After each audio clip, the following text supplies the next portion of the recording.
Happy Saturday. Welcome to the Scoop World Order. We are getting some bowl practice updates. Team takes off for LA tomorrow. They've got most of the hay in the barn. Their two heavy practices are done. Got a nice light couple practices left, which again, I think that's the smart way to do it. Get all your heavy lifting done at the Woody Hayes, where you get all your equipment, got all your lifting stuff. Get out there, do your opportunities, do a couple lighter practices and get ready to roll. They're going to have their walkthrough, obviously, Monday. This is going to be a really, really quick turn for these guys, but I like the plan. I've heard a lot about the plan, and I'm excited for what we're going to do versus the Oregon Ducks. So we're going to break that down, and we got a little bit of Tennessee All-22 film. Broke that down. We're going to have a huge nugget tomorrow on Buckeye Scoop about what is going to be going on with this Oregon game plan. Got a huge amount of intel, so look for that. You BuckeyeScoop.com subscribers, because it's going to be a nice one. It's a juicy one. So if you guys enjoy our content, please leave us a like, click subscribe, also click that little alert bell. Again, I appreciate you guys that tune in each and every night. I know obviously there's some really good football going on right now, so these games will be ending, and I'm sure people will be filtering in here, but just appreciate all you guys do. I hope you guys are getting ready for a great New Year's Eve, and huge game for the Ohio State Buckeyes that we'll give you wall-to-wall coverage on.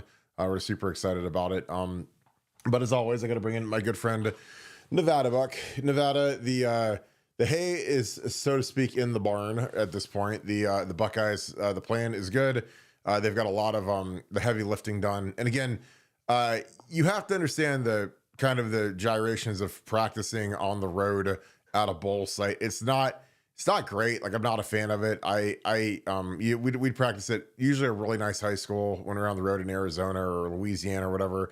But if you can get most of your stuff done at the Woody Hayes, where you have all your stuff, get your film done, get your treatment done, the less time you can be at the bowl site, the better. Now with the Rose Bowl and a lot of these bowl games all have built-in traditions that are usually 3-4 days leading into the game. You do a bunch of activities, go to Disneyland, whatever. So those aren't going to completely out the playoffs, but the old-fashioned 7-day bowl trips are kind of a way of gone the way of the dodo now that you've got this extended playoff. But I like the plan, Nevada. It's very aggressive. We've got a lot of different looks for Oregon's read option on defense, something that gives us a little bit of problems, but I think that we've spun some stuff, and I think there's some stuff they're fixing the Tennessee game that we're going to look at. But what are your thoughts thus far on what you've heard about the plan? Well, I'm going to say something bold, and you guys know me. I'm known for bold proclamations from time to time, and I'm going to tell you right now, I don't think the game's going to be that close. I know people are like, "Oh, this is a 2-point game. Oh, this is going to be a nail biter," and it's kind of fashionable. You say, "Oh, Ohio State's going to win in a close one, or Oregon's going to win in a close one," and that's kind of what the betting markets are indicating. I think Ohio State's going to win big. I from what I'm seeing, from what I'm hearing, from talking to people that I know that are close to the program, from talking to people that I know that are big gamblers and big analytics guys, I really don't think the game's going to be as close as the marks. I think Ohio State wins comfortably, and when I mean by comfortably, by 10 points, by 14 points, something like that. I don't think Oregon's going to be able to hang with us, and I think that Ryan Day and Chip have really got a really good handle on this offense. The offense is executing at an extremely high level, and I think Oregon's defense is going to really struggle to get stops. And defensively, as you mentioned, I think they've got stuff cooked up for Dylan Gabriel. They obviously gave that Wisconsin game a long look, but I think they think they have some things that can confound him and things that have given him trouble not only this year but in his past in different games in different situations. So I think Ohio State feels like they've really got a formula both offensively and defensively that can keep Oregon from running turning this thing into a track meet and can keep them moving the ball up and down the field. So I'm going with the bold prediction here on December 28th or whatever day it is here, a few days before the game. Ohio State's going to win, and it's not going to be that close. Final answer from Nevadabuck, and also make one other bold prediction. Jelani Thurman catches a touchdown pass in this game. Bold prediction by Nevadabuck in a not so close win for the Ohio State Buckeyes. Nevadabuck with that is pretty bold. I'll tell you who I think's going to catch a touchdown pass. Jeremiah Smith. I think JJ look at you. Look at me, bold. You're so bold. I'm genius. Call me a genius. You can say, Kirk, where do you come up with this elite elite, high level. But I think it's because of Trey Henderson. I think the run pass conflict has grown. The zone running game has grown. But again, this is going to be the deal. You want to bracket JJ, Trey's going to kill you. If you want to load the box, then JJ's going to kill you. But here's a look of it. Double high right here, shell, too high shell. As soon as the ball snapped, they roll him down. So you're going single high now. And here's the thing I always say, with this guy on the field, with 4 on the field, single high, you're going to die, because you're going to throw that to JJ, and Will has gotten really good at this deep ball, great protection right in the bucket. And again, that's going to be something we're going to see. It's going to be bombs away. I think it's going to be a reverse of what happened in the first game where they bombed our guys. I think we're going to bomb these guys. But again, the protection is fantastic. This is what I always like. Motion in a tight end from outside. So they think it's going to be empty. Get him lined up here. All of a sudden, you've got an edge here where you're chipping on this end. You're helping here, giving presence here. And all of a sudden, it's super easy on pass protection. And again, Quinshon doesn't have a lot of surface, so he just kind of runs through this. But you double their 2 good guys, and you got a double here, and you got enough time for Will to set his feet. No pressure. Drops a dime right in the bucket. JJ Smith, touchdown. Heard it here first. Don't listen to Nevadabuck. I was on the JJ train when he was saying, "Oh, I don't know how good JJ is." I said, "I think he's pretty good in Nevada. I think he's pretty good." I think, and you know who else I was on the train? Will Howard. I said, Will Howard's pretty good too in Nevada. I know you were a Cam Ward guy. I remember it like yesterday. So I'm just saying, I'm glad that you saw the light. You and the rest of Buckeye Nation are starting to be Will Howard fans. But I think Will was magnificent in this game. Absolutely magnificent. And I actually I have another throw of him, and again, I said, it's funny because I don't want to say that Chip Kelly listens to this show, but he might. Because again, everything that I wanted these guys to do, they did. And it was a Chip Kelly exquisite performance, something that I was watching and I was like, this is exactly what I wanted. This is exactly what we should be. We should be multiple. We should be shifting. We should be motioning.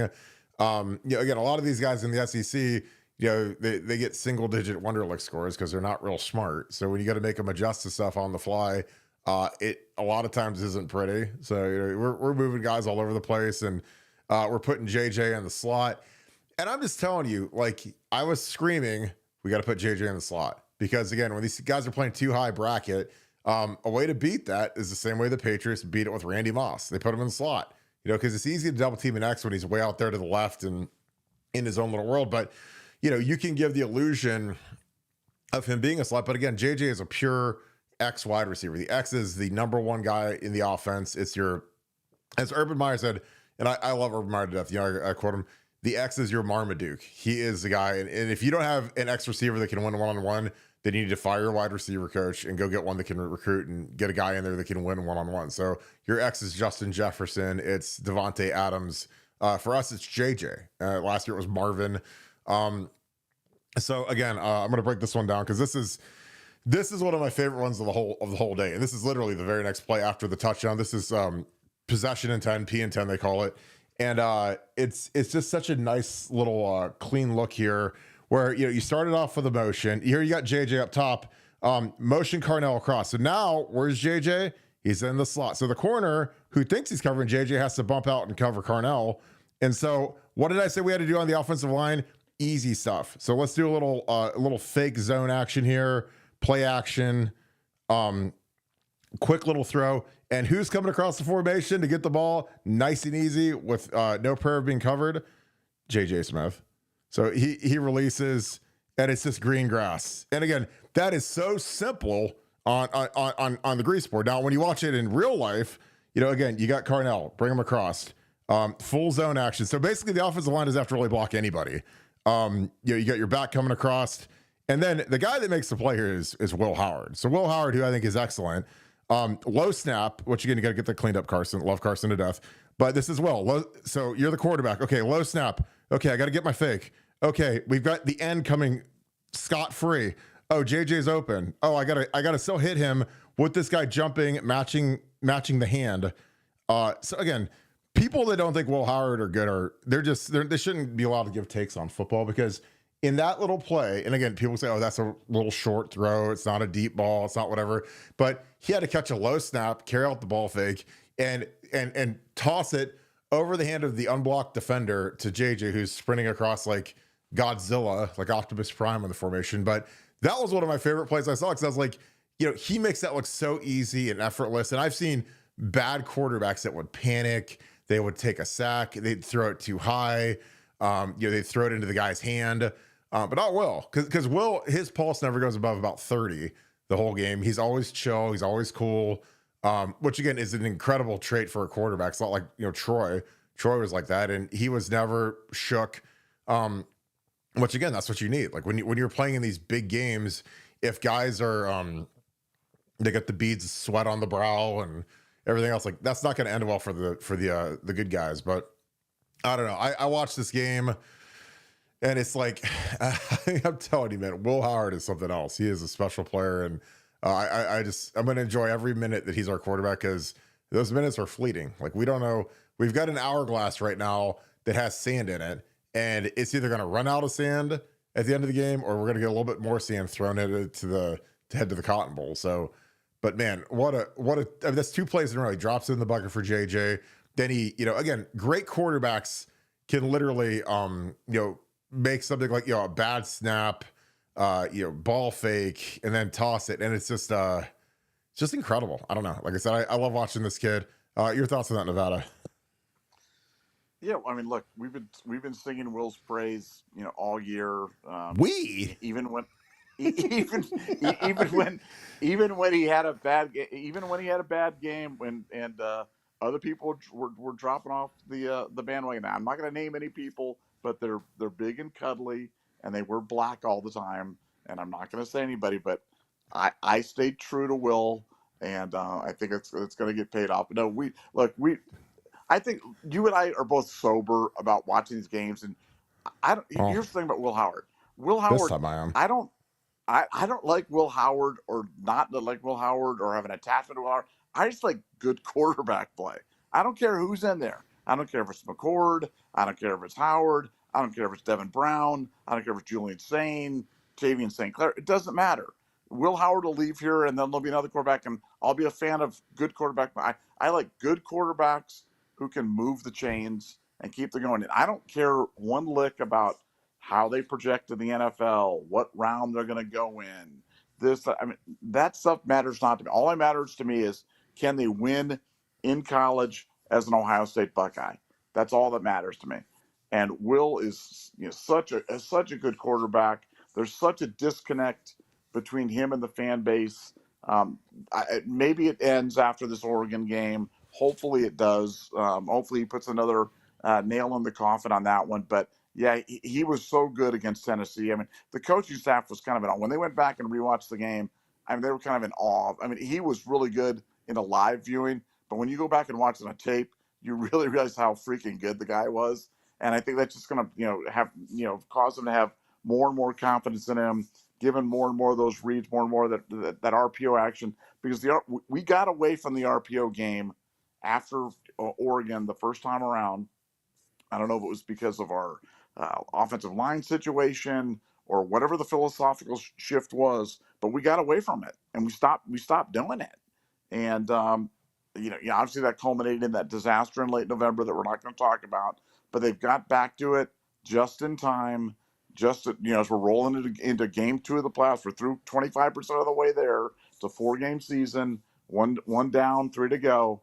But I think that the RPO magic with a quarterback that has started 50 games and has got that much experience, it's a huge blessing for us. And frankly, that's what makes Dylan Gabriel so tough. Dylan Gabriel's in his 6th year. He started like 97 games. I mean, Dylan Gabriel's a very experienced guy, a slippery guy that can, moves around well in the pocket, buys time, and he's going to be a great challenge. But I like Ohio State's plan, and I couldn't think of anybody better to pull it off than a big, 6 foot whatever, 240-pound trigger guy like Will Howard. But you're right, he was special against Tennessee. Yeah, he is. He's special. I mean, Chip Kelly was special too, man. Because I watched, yeah, and I watched the TV stuff, but I was watching the All-22 again today, and I'm just like, some of the stuff he does, he loves to mess with people and put things on film that are hard to go against. Like there's stuff where he leaves guys completely unblocked because they're in such conflict, they're paralyzed and they can't make the play. So I'm going to bust this one down real quick because this was one of my favorite plays. This is an empty set formation. It's 2x2. And this is like just art. So you're going to have a double counter pull right here, which is one of our plays that we do with our gap scheme.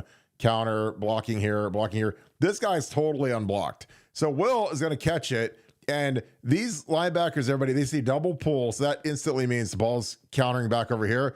And instead of it countering back, what do? We pitch it. We pitch it out here. So, and again, they're in a stunt, so it makes it even better that they're stunting inside. But literally, like, this is the only guy that can make the play, and he sees double counter pull, which we ran that a bunch. So they're thinking it's going over there, and this is a free 9 yards, like literally. And you don't even block anybody. I mean, we don't have to block anybody on this play. You know, the O-line doesn't have to block a soul. And again, I said their front was good, but like with this, like, you know, I mean, Carson's got a tough back block there, but even still, like, these guys don't have to block anybody, and they're just out leveraged right away. And Quinshon puts a little move on him. And I'm just like, that's the kind of stuff that is like, when I watch Chip Kelly and I watched all of his UCLA tape, that's the kind of stuff that I'm like, I want that. Because the O-line didn't have to block a single guy on that play, not one. And we got 8 yards because of the confusion. And again, when I talk about the scheme is important and doing things like that. Now, again, you set that up by running that counter play 2 or 3 times early in the game. They see it a few times. They see that double pull. I mean, when you see a guard and a tackle pulling, 99.9% of the time, it's going that way. It's going the same side as the two pullers. But on that little counter off of it, lethal, beautiful, love it. But yeah, we were heavy gap scheme. And again, I think that they want to get more movement up front. With the gap, you're working more at an angle as opposed to straight back. You know, zone, you're kind of working straight vertical. With the gap, you're working on an angle. So I don't know. It was beautiful to watch. I was so excited about it. Nevada, the plan is going to be strong. Again, I think that the scheme and something that, you know, and again, I know Dylan Gabriel said more time with his OC, but Will Howard settling in, having all these really tough games with Chip Kelly, Penn State game, Indiana game. I think that has battle hardened him. I think that they're even more cohesive now. And there's not going to be as big of a noise issue as there was at Outson when you've got a neutral site at the Rose Bowl. So again, I think all of that is a huge edge in our favor. And again, schematically, you know, I mean, I know they've got Mateo and they've got a good front, but their front's not better than Tennessee's. And Chip Kelly was a wizard. And we had guys on the line whipping guys, beating them down. Like Luke Montgomery was fantastic, and so was Donnie and the whole lot. But we did a lot of stuff that really helped him out. Like in that play, our line didn't have to block anybody, and we got a free 8 yards. So that's the kind of stuff that I love. Nevada, your thoughts on that? Because again, I watched that one. I was like, man, I can't wait to bust this one down. Well, I mean, look, you look at our schedule this year, and I think your point about being, you know, battle hardened is a really good one. Because I mean, even since the Oregon game, we've gone to Penn State. We played Indiana, which was, you know, a top 5 team, you know, college football playoff team. We played the Michigan game, and then we played Tennessee. So I mean, we faced. I mean, there have been seasons where we haven't played a single game until the bowl or until the whatever that was as tough as any of those games. And you know what I'm talking about. There's some years where you have a schedule, you just kind of waltz through it the whole year. This year we've just been, you know, dodging bullets the whole season. So the one thing for sure is we're experienced. We've seen every possible, you know, type of adversity that you can face. We faced, you know, terrific defenses, terrific pass rushes, you know, terrific offenses. So I think that makes a difference in a situation like this? I absolutely do. I think, you know, nobody's played the kind of schedule that we have. And for guys like Will Howard, I mean, that, you know, came in here, he wanted to come in here. This is exactly why he came here. He came here to be put in these situations, to get coached up really well, to take his game to another level. You're going from Kansas State, where he really wasn't coached all that well. He comes here, And now he has a chance to, they talked to J.J. Smith today, and J.J. talked about how, he runs that offensive pass interference, which first of all, I went back and watched that again. That is one of the worst freaking calls that I've ever seen. That offensive pass interference call on JJ. I have never seen that, and I'm talking about an offensive pass interference on the release. I have never seen that in college. I've never seen it before that. I've never seen it since then. In this entire season in college football, and the guy decided to call it in that particular spot.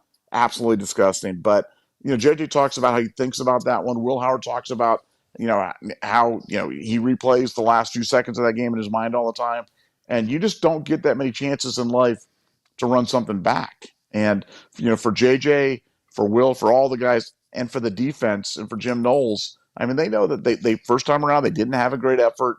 They probably didn't have the exact right plan, and they went back to the lab, recalibrated, and they've come up with something that they think works. And Jim Knowles was able to basically relaunch the defense mid-season, which is another thing that's not easy to do.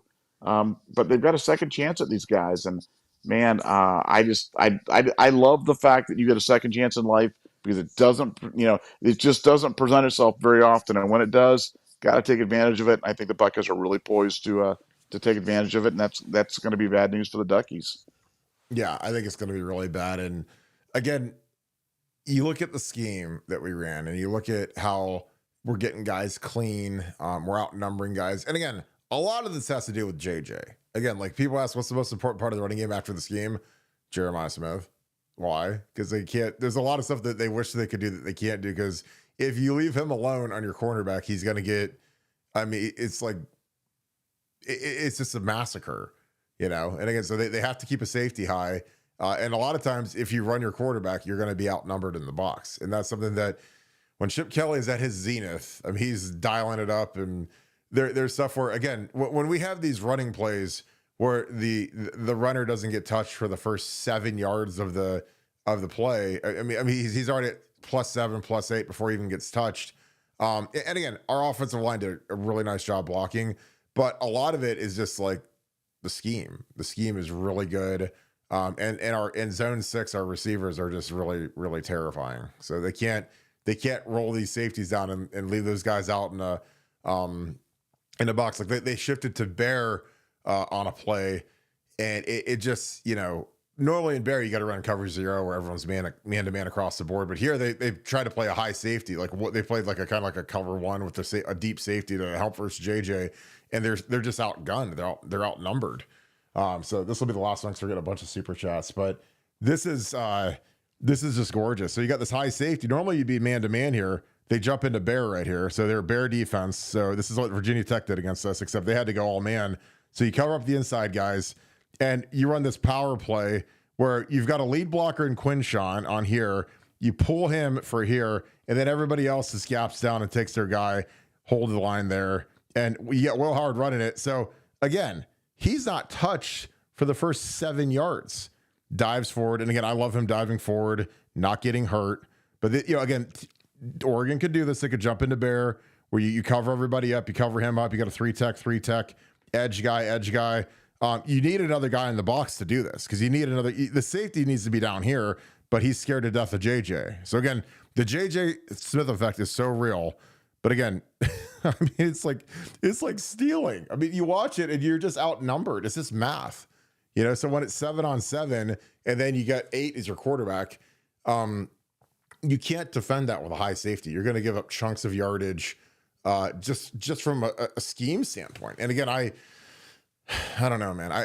When Chip Kelly is on, it is terrifying, because I don't know how you cover that. Because again, otherwise you bring that safety down, man, and you get that corner one on with JJ, you got to take a shot with JJ, because JJ was feasting on these guys, including the one where he drew the pass interference in the end zone.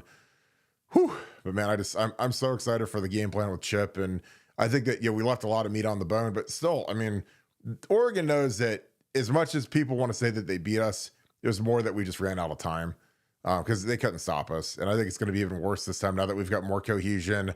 JJ's better than he was. And obviously he's fantastic middle of the season, but he's even better now. Trey is unbelievable. Quinshawn is healthy. He was not healthy for that game.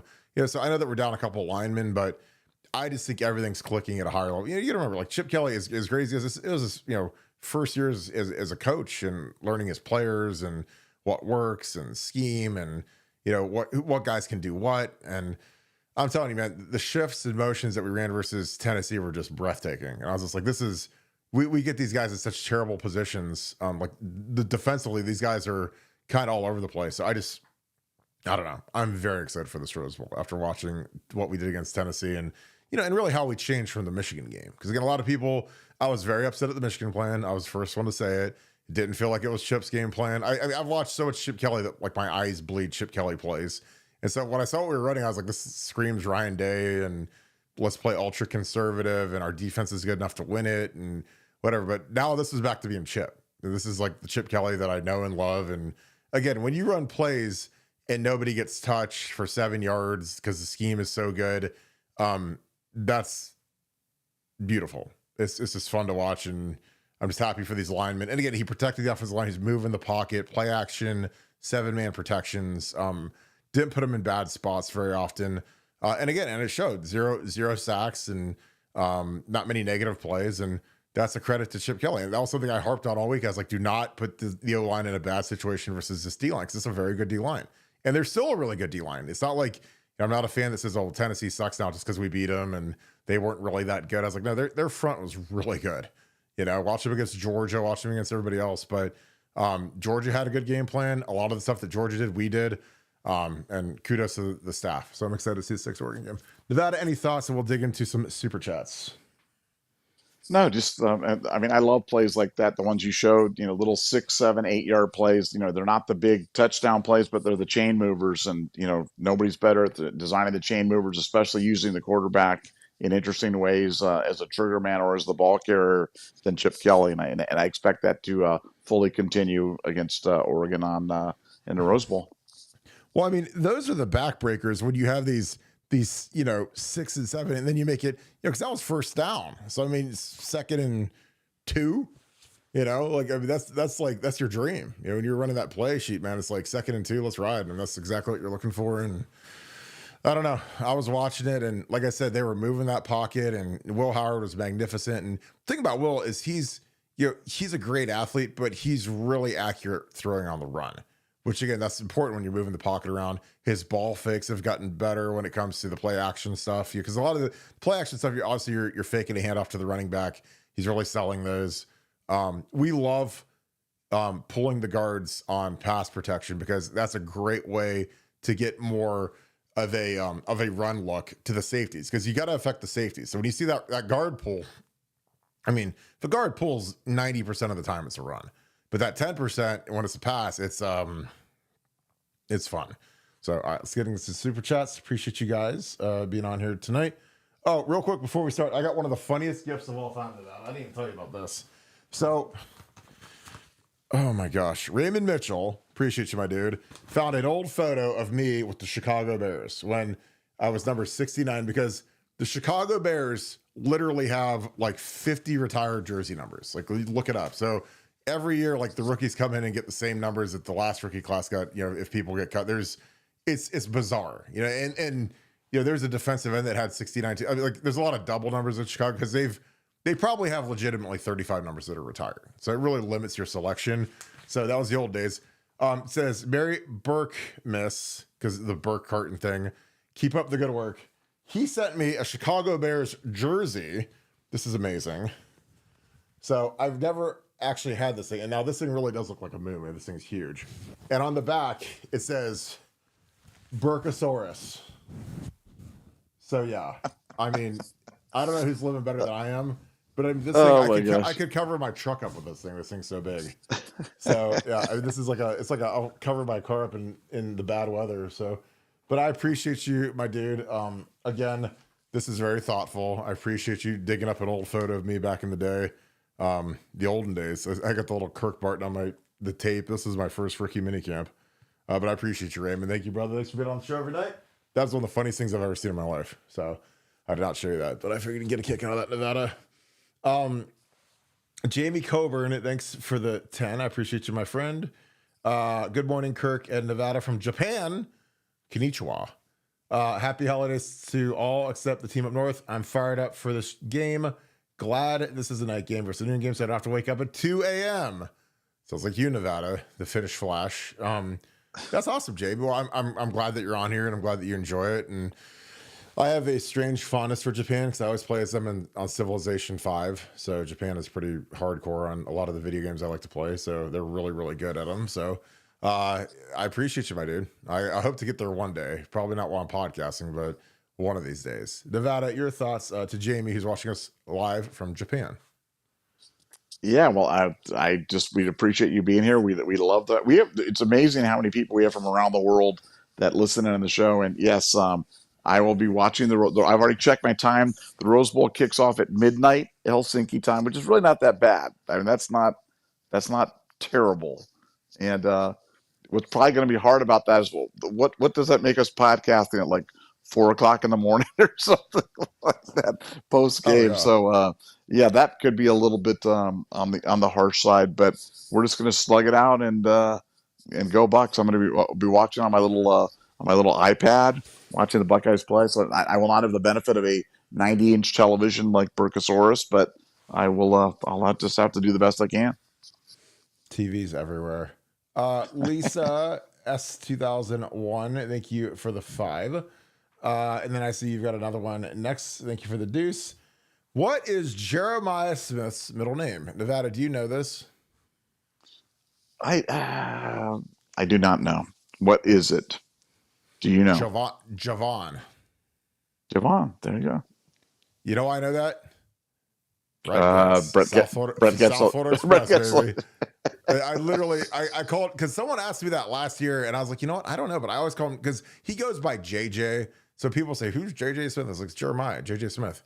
So someone's like, what's his middle initial? I was like, well, it's J and it's Javon. Like Javon, like it's like Javon Walker from the Packers. He played for Florida State and was with the Packers, the old receiver. That's how I remember it. So there you go. The more you know, the better you are.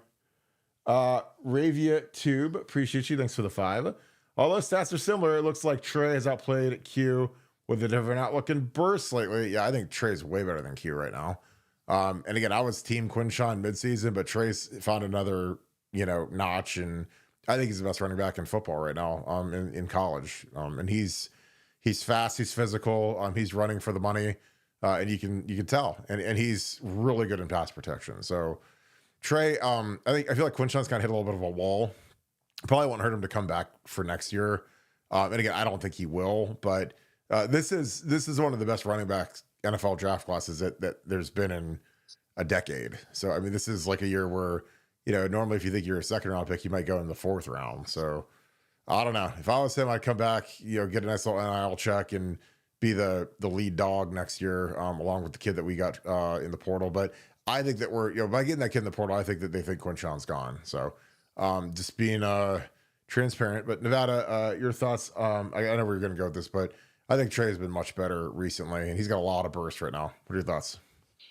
Here's a question for you. No using the Google machine, so I need eye contact from you right now. I need those eyes. I need those steely little eyes. I've got peering at me right now. Google contacts. So. No, the guy from the Bengals just doinked it off the upright. No, he didn't. Oh, no. From the 14? No. Oh my God, yes. He kicked it off the damn upright. That's the guy that you love, Cade York, Mr. Clutch. Well, I mean, he's dated a Cowboys cheerleader, so he's got a lot of good-looking people that love him, Yeah, that's true. Mean, this thing looks like it's going right down the middle, and he doinks it. I mean, he still has he has the blood of the Cleveland Browns just running through his veins right now. Oh, I mean, that's like dude, he's on like the 20-yard line. So what is that? Yeah, that's like a 35-yard field goal. Yeah, that was not good. God, because if they lose this game, man, they're out of the playoffs. Oh God, Sean Payton is living right, man. He's about to be on TMZ tonight, getting lit. So now he just doinked it off the upright. So now your boy Bo Nix gets to come out here. The guy with the shortest name in NFL history, Bo Nix. Bo Nix. Okay, so question for you. If you had to guess right now, again, eye contact, no using Google contacts. What is the yards per carry difference between Quinshawn and Trey? If you had to guess right now, what is Trey's average? What is Quinshawn's average? I'll say Trey is 7 and Quinshawn's is 4. Quinshon's 5.3 and Trey is 7. So that was pretty good. 4 would be really low, but I mean, there's a 1.7 yards per carry difference between those two guys, Yeah. which in football terms is pretty pronounced. So yeah, I think Trey has definitely brought it a different level of breakaway ability and burst. But in Quinshon's defense, he's been hurt a lot, and this is the first time in a while he's been 100% healthy. And I think we're going to see a different Quinshon in the Rose Bowl.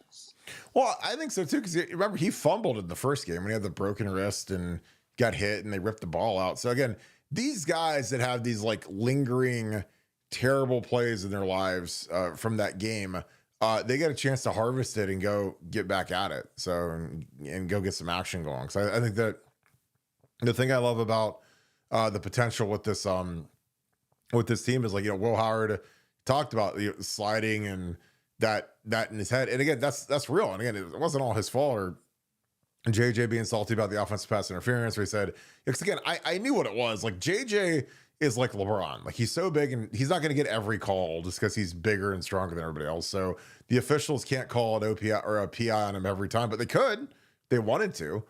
So JJ gets mugged more than any guy in the league because he's bigger than anybody else. So they let all these little guys, like again against Tennessee, the most obvious defensive pass interference of all time, they don't call it because it's JJ. So I don't know. And he barely touches a little flea and he goes flying, and they call him for an OPI. So I don't know. Like I said, there's a lot of guys, they got a lot of exorcisms that are going to be taking place on that Rose Bowl field. Will Howard, Quinshon, JJ. So it's going to be a feast of goodwill by our guys. I'm excited about it. Like I said, these guys, you don't get a second crack at these guys very often. So super excited about that. All right. RV, thanks for the deuce. What on film tells you that Tennessee's D-line is better than Oregon's? Well, I think that they're deeper. They run more guys through there. And again, they're close. I mean, Mateo's really good. I mean, that was a guy that we really wanted. He's 10 sacks this year, and the kid from Michigan State, Harmon, is good. He was an All-American. But I watched our guys block those guys. Like I watched Zen Mikulski, and our guys blocked Tennessee. Now again, I thought that our guys were in tougher situations schematically versus Oregon. Like, I mean, we had Zen out there on an island a bunch, and Josh Fryer, who was really good versus Tennessee, he was out on an island a bunch. But I watched Austin Sauerveld lock down Harmon on that 2-minute drill. And again, that's why I said, like, when people say, do you think Austin Sauerveld can play? I was like, well, I don't know. When Tigra got hurt and they put Austin out there for the last drive of the game in Alston Stadium, when everything's on the line and we had to have it, he locked him down. And they were trying to hit their best pass rush moves. Because I evaluate stuff based upon, especially on kind of like a known passing down. When it's a 2-minute offense, like, that if you're the defensive end or the defensive tackle, like, you're going to be hitting your best pass rush moves because that they're throwing it. You got to affect the quarterback. So there's no guessing. They're like, oh, is it a run pass? Like, no, this is straight pass. So it basically turns into like one-on-one pass rush like they do at the summer camps. And he hit a really good spin move, and Austin just ate him alive on it. And it was great. And I was like, good for that kid. And again, when you prove you can block that D tackle in that environment, in that situation, then I sleep like a baby. And he's young. He's tough. He's getting better. Prideful kid. Like, again, I love Austin Sauerveld. I think he's really good. And again, I've been hard on Tigra because you guys always want the truth, but he was actually better in the Tennessee game. I think that he's a kid that's got a lot of upside. But you have to have a foot up his hind end at all times.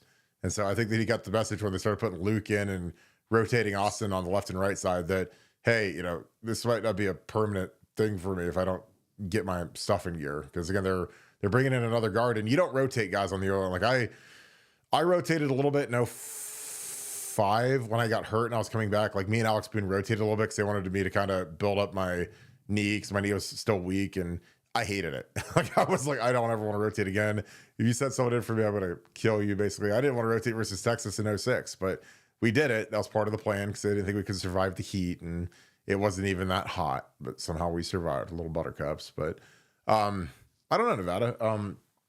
I think that Tennessee, I think that they're combined, their two ends are better. But again, we haven't seen Birch yet. Birch is real good. And again, that'll be a little bit of an X factor, but I have a lot of confidence after blocking this Tennessee line. And Tennessee's got some big interior guys too. But again, Chip's plan was excellent, and it really kept a lot of these guys out of harm's way. Nevada, your thoughts?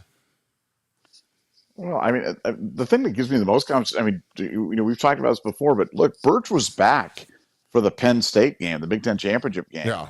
and Oregon's defense just got absolutely abused by a Penn State offense that I think was really mediocre, a Penn State offense that we held to 6 points. So I know you can't, the transitive property doesn't work. I understand every game's an individual thing, but that was a pretty significant data point to me in terms of where they're at as a defense. And they've had that happen multiple times this year with all sorts of different configurations. And Tennessee didn't. Tennessee was pretty solid. Defensively, their offense was kind of up and down, but defensively, they hung in there against some pretty good teams. So I mean, we'll see. Like it's all chatter until it matters, and we'll find out on the Rose Bowl where everybody's at. But I really think that I thought the Tennessee defense was better than Oregon's defense before the game. I still, even though that we did it as well as we did, I still feel that way after the game. I think the Oregon defense is fatally flawed by a lack of structure. I don't think they play a consistent structure game. I think they play a high risk game, and I think it's going to come back to bite them in the Rose Bowl. Yeah. I don't think they're really tough. I mean, I think we're going to be able to run it on them. I think Tennessee's front is tougher. But again, we'll see. It's up to our guys to prove me right. But you watch Drew Aller and Penn State's guys just dust them in the back end. It's like, what are we going to do? And that's how I look at it. And again, they had Mateo, and like you said, they had Birch, and we'll see. It's going to be real interesting. So, Karis, Washington, and Beth, hope you guys are doing great tonight. Thank you for the 5. Love you guys both. Again, I appreciate all you guys do and always being on here. And I hope the new job's going great for you, Beth. Again, I appreciate you guys both so much. Thank you for being Ultra members. Love the jersey. Da Bears score for those. Well, 42-7. Karis, man, that is awesome. I love that. Defense gets vindication of that OH. I mean, I've been shocked. I mean, but if we win 42-7, like where would that rank on your shock scale of your life? Because that would be insane. Yeah, that would be that'd be pretty insane. I mean, like I said, Oregon's offense is too good to hold to 7 points. But as I said last night, though, if you just show me the score and say somebody wins 42-7, I can guarantee you it'll be Ohio State, because Oregon is not beating us 42-7. That isn't happening. No way, no how. So if we're envisioning that number on the scoreboard, then it's going to be a good day for the Buckeyes. Yeah, it's going to be absolutely fantastic. Well, I think we can cut this one to that. There's a lot of good football on right now, and T. Higgins has made an amazing catch. So let's wrap this thing. It's Saturday night, and there's too much football on right now. But I just appreciate you guys so much. About any final thoughts? Don't forget my prediction: Ohio State to win by multiple scores. Jelani Thurman catches a touchdown pass. Bold, you say? Yes, but I'm a bold guy, and that's what I do. You can be cuddly, I'll be bold, and then the Buckeyes will be wins, and we're gonna move on and start talking about the Cotton Bowl after that. And if you guys want to make me the happiest man of all time, what time's that game start for you? Midnight? Cotton Bowl or Rose Bowl? The Rose Bowl. I'm already on to the Cotton Bowl. Look. Hey, I'll be in Finland for the Cotton Bowl as well, there, big fella. So what time? Well, let's win the first one. Yes, that game starts at midnight Helsinki time. Midnight. Okay. Yes. So it'll be done at like 3:30 Helsinki time. So that is correct. As a Scoop family, if you want to make me the happiest angry bear of all time, then let's have a 4-hour show afterwards, as long as possible. Keep those $1.99 super chats rolling in. Because then all the trash. Oh, cuddly bear, big cuddly. It's like we're gonna be the big tired bear walking around Finland. Of course, man. It all. I'm gonna him. Good. I'm gonna claim international. Oh, the great thing about T. Higgins, I'm in fantasy right now. T. Higgins on my bench, not playing him today. So thanks, T. But he saved KJ. He's about to be rich. Is what he's about to be. Yeah. Good. True that. Yeah. So Sleepy Buck. All right, let's wrap this thing up. Appreciate you guys as always kicking it. Another great show. Great Saturday. Bengals win. That's awesome. Again, I always root for the Ohio team, so that's awesome. But again, I just appreciate you guys so very much. If you guys enjoy our content, please leave us a like, click subscribe, also click that little alert bell. Let me know if you enjoyed the film breakdowns, because again, I love doing those for you guys. I know that you guys are big fans of them, so I just appreciate you guys so very much. So if you guys want to do something huge for us, give us a follow on Apple Podcasts and Spotify. Search Buckeye Scoop, click subscribe. Best thing in the world for us to grow our platforms. But we just appreciate you guys so very much for all that you guys do to help us out. So again, with that being said, thank you so much, Buckeye Nation. Thank you, Scoop family. We'll talk to you guys tomorrow. You guys have a great night. Go Bucks. Rose Bowl time, baby. See you guys.